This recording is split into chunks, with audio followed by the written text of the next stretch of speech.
कबे कहले ये कि आवत है अभी तक लाइबे ना किलस क्या करती है उन्हें क्या पगला गई अपने देर इंतजार कर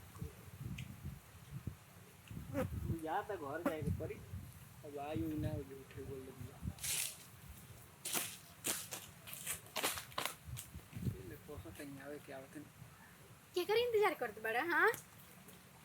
के कर इंतजार तहार नो इंतजार करतन कब दूसरा कोई करतन क्या कहते अच्छा अच्छा अच्छा जनता लेट हो गला तुगे पता बाटे भाभी ने रही घर बा और उनका से झूठ बोले में ना तनी डर लागेला ना हाँ कबे 2 घंटा ले जल बैठा के या कबे ले घर भाभी ले डर लगता है हेतु ले डर लगता है जब बैठा ही के जरा है तब काहे ना कदलू कि न तैती अरे ना पागल ऐसे काहे बोलत रहो अरे देखा मानता नहीं कि हम तो उससे बहुत ज़्यादा प्यार करीला लेकिन घर के भी तो देखल जरूरी बाटे ना जब घर ही देखे के रहे तब का फोन आप कह देलू कि आबो देखा अब ज़्यादा खिसिया लेला अब तो मत खिसियाना अब तो आगुल बनी ना अच्छा सुने जा बैठा ना बोलो अच्छा ये बताओ तू कितना देर हो गला हिला तारे कौन चीज कितना देर हो गला कि इतना हमरा पे खिसियात बाड़ो ये 2-4 घंटा ला बैठल बनी अच्छा अच्छा और झूठ बोलला और कहल रहा पूरा दिन जे बैठल रहनी है कब के तू फोन कइले बाड़ू तार नहीं के मालूम अरे हम जानत नहीं हम तो बहुत पहले ही कहल रहनी है लेकिन ये तो बात बाटे ना कि तुमसे बहुत ज़्यादा प्यार करेला एक बार भी कुछ कहते भी लन तो तू इनकार ना करेला लेकिन हमके वो बात सोच के ना बहुत डर लागेला का बोलो ये ना कि कह जाने हमारे घर के लोग मनी हन जा कि ना तो उसे शादी करे खातिर हेलो के ना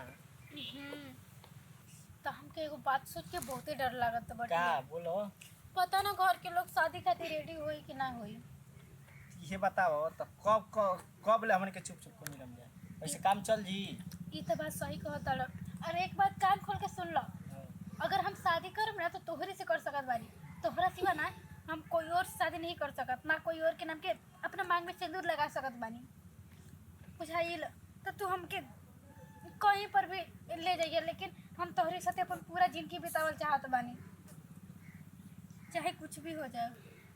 तो हम का कही घर वाला पहले पूछ ल अपना काहे घर के लोग अगर ना मानी तो तू हमके छोड़ देबा का छोड़े के मन छोड़े के रही तो ऐती हम है जा तो बस तोहरा पे तो पूरा विश्वास बटे और तहरा बिना तो हम एक पल भी नहीं रह सकत तो तहारा बिना हमो नहीं खिनु रह सकत अच्छा ठीक है सुना ना ज़्यादा लेट हो जाए हो गल बटे अब हम जाते बानी घरे ना तो भाभी की जाने लन कि कैसे बोलत रहेली और तू भी जा ठीक है हम फोन करम ठीक बाटे ना चलो ठीक है हाँ एक बात कान खोल के सुन ला बर्बाद अगर हमरा से कोनो लड़किन के तकबो करबा ना तो हम अपन जान दे दे हम बुझाई लो तू हर हमेशा शक करलू शौक करीला हमके लागेला नु कि प्यार तनी कम करेला यही सही से बोलनी है अरे मजाक नहीं ठीक हो जा भाई चलो ठीक है जा चलो घरे नेनुआ तू लेता सका कोनो मोर फुलाई जाता दवाई खोले नहीं छीटे के दवाई छीटला ही नहीं सब बताओ कितना मेरा लापरवाह दिया बताओ नेनुआ को नहीं करो मत ए जी का हो हे जब नहीं रौरा है नहीं आई पहले का हो गई काम भाई नहीं है नहीं आई था का भई ए जब अच्छी लोन भाई का देखी ना सुननी हाँ का अरे अब लखुआ के ना बहनिया भाग बोल दिया का हाँ जी कुछ री अभी ई तो नहीं के पता जी हम तो ज्यादा नहीं कि 2 नंबर के रहे दिन रात पतिया तो छते छते फाड़त रहे आ देखिए आज ना उहे काम कोइला जो देह में डर रहे उहे भाग गइल लेके तो बड़ा ही बताई नहीं गाँव समाज में ऐसा बात भइल बड़ू है पूछी जी के जन कहाँ गइल बनी अभी देख हम तो से बता देते नहीं ओकरा के बढ़िया से रख आ ध्यान दे कहाँ जाते कहाँ नहीं करते ध्यान दे ओकरा के समझा बुझा दे हे भगवान तोरा समझ में नहीं खबा तो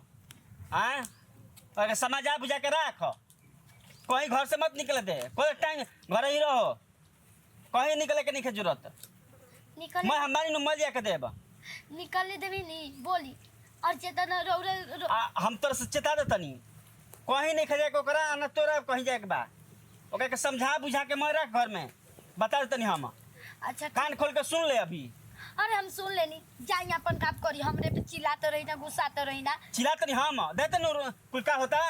का होता हुए हां तोरा निका के लोग तो हम सब जानता नहीं का होता हुए लेकिन का करी केतना कोई बेटा बेटी के बांध के रखी जी हां तो समझा दो के बढ़िया से कैसे हमनी के घर में रहे के बा आ कैसे अथु करे के बा अच्छा चली जाई हम सब हां जो हे भगवान हम का करी समझ में क्या होता इतना युग जमाना खराब हो गइल बा आजकल के बेटा बेटी का आला में रहत नहीं कसन केहू के बातें मानत नहीं कसन माई बाप की इज्जत के बारे में तनी सोचते नहीं कसन हम साफ जानी ना अगर प्यार बा प्रेम बढ़ुए माई बाप के बता दो अगर करे के लायक होई तो कर दियो नहीं भागे पड़ाई वाला कौन बड़ बात बाजी है अपन परिवार बा अपन जात भाई बढ़ुए तो अपन खुशी से आदमी कर दियो लेकिन परजात होके तो ओ करे के कैसे आदमी करियन लेकिन हाँ जहाँ बाल बच्चा खुश रहलन वहाँ कर देवे के चाहिए लेकिन कैसे करबू बतावत नहीं खसन के हई बात बा हौ बात बा मर जातो सन जार खा के फांसी लगा के भाग जातो सन परात जातो सन तो माई बाप के का लेके जातो सन अब वो करबो करियन तो हमार का लेके जाए जाता नहीं एक बार समझा देता नहीं कि बुच्ची जी देखिए हसन गाँव में भइल बड़ुए रौरा ऐसा कोनो काम मत कर जौन से भाई बाप के इज्जत अब पगड़ी के लाजे जा आइए भगवान का जुग आ गइल का जमाना आ गइल कितना आदमी बच के चलियन बस में जाता बैठ के तो वीडियो बना के नेट पर डाल देता नेट के जमाना हो गइल बड़ुए एगो नतिया यूट्यूब चला देले बड़सन कि यूट्यूब पर अरे यूट्यूब चलैलहूँ बसन तनी प्रेम कथा देतसन भक्ति देतसन देतसन एकदम गंदा गंदा देतसन के जन यूट्यूब पर वाला के जन कहाँ मरत नतिया कि गंदगी वीडियो नहीं खे हटावत चलो समझा दे तो ज़्यादा लेट हो गया पता ना भाभी का कोई हम का ना देखो ना लेट टाइम हो गया कोलो ना ये बाटे नु किसी से बरे ला चला में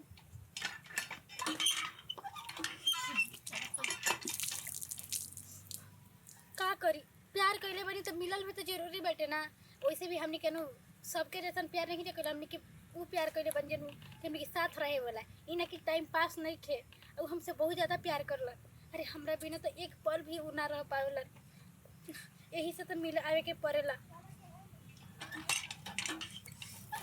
चाहे कुछ भी हो जाओ चाहे वो खातिर हमसे कोई नाराज ही काहे ना हो लेकिन शादी करूं तो बुच्ची जी अरे भाभी कहाँ गई रहलू तो भाभी का बात बा भाभी काहे त खिसियत बड़ अरे बैठा खिसिया के बात करतरू लकुआ के बहनिया भाग गई पता चलल ह तोहरा तक घूमे से फुर्सते न मिली हे बधारी तो हो बधारी